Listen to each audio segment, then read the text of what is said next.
Assalamu alayka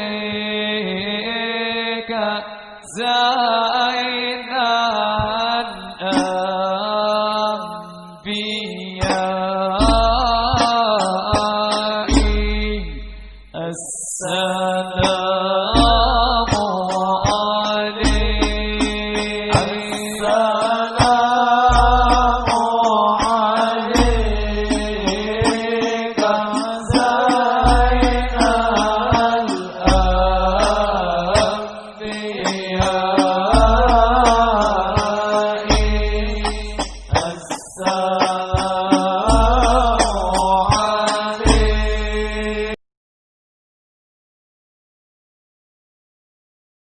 Misal nih saya ahli ceramah.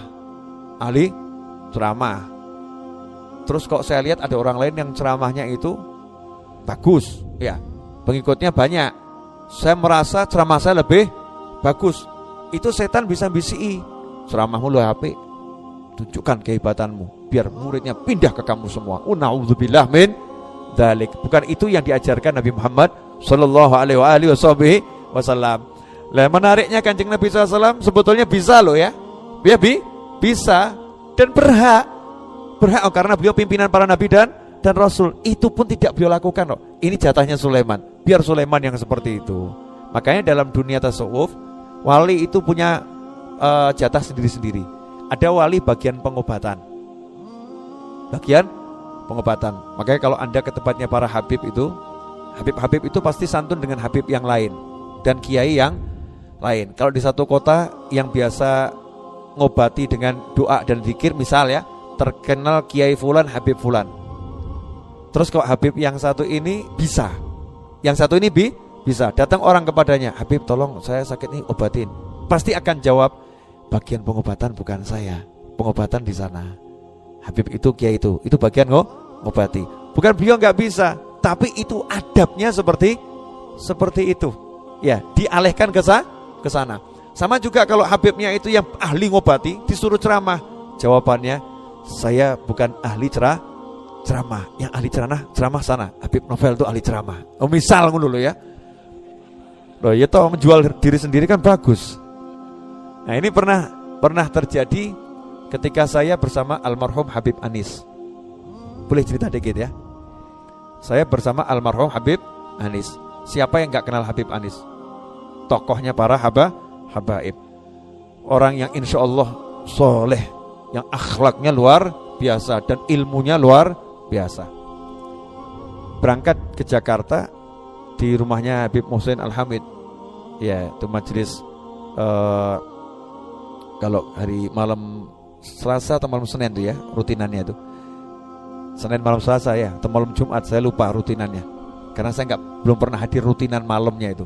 Ini pagi-pagi kumpul di situ para habaib, sesepuh para habaib, karena ada Habib Anis. Ya, semua kumpul. Habib Anis tiba-tiba ngomong begini. Kan dimintain suruh ceramah tuh Habib Anis, suruh ceramah. Habib yang ceramah antum. Beliau ngomong, ini Habib Anis loh ya.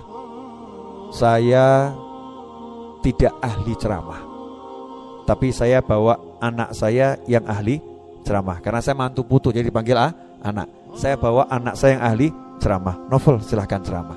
Karena memang saya dikasih Allah kemudahan ceramah. Habib Anis ngajar, talaki, ngajar, bukan ceramah muhadharah, ceramah enggak. Beliau walaupun hebat, tapi ngajari orang untuk menghargai orang lain. Ini bidangnya anak ini bidangnya fulan ini. Itulah wali Allah. Yang seperti itu tuh wali. Bukan yang serba bisa kabeh dipek dewe. Enggak begitu. Di majelis almarhum Habib Anis ngajar di majelis. Ya, di situ ada dokter, ya, ada insinyur, ada macam-macam. Ada anak-anak yang ahli fikih. Ada pertanyaan masalah fikih, hukum. Masalah hukum. Habib Anis tahu jawabannya, ngerti jawabannya. Tapi beliau mengatakan, ini yang pandai menjawab ini adalah Ustadz ini belajar hukum lama di Yaman. Ustadz tolong dijawab. Seneng Ustadznya karena ilmunya kepake. Diarahkan orang, ini tuh hukum fikih pakarnya beliau. Itu kan. Kalau ada urusan dengan kedokteran, walaupun beliau tahu, beliau katakan sama yang hadir, Itu ada Pak Dokter hadir, silakan Pak Dokter bicara ini. Itu ilmu warisan para nabi dan rasul diambil dari akhlaknya Nabi Muhammad SAW kepada Nabi Sulaiman alaihi salam.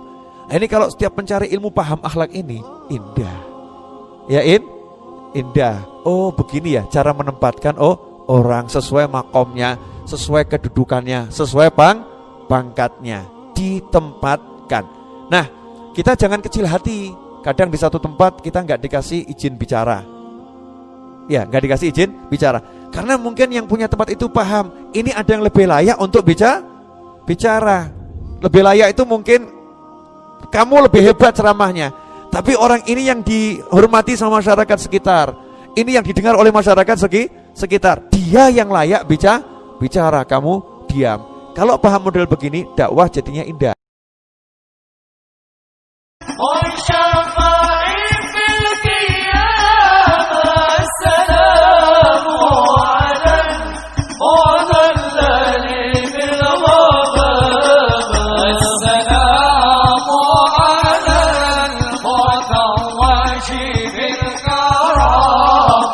السلام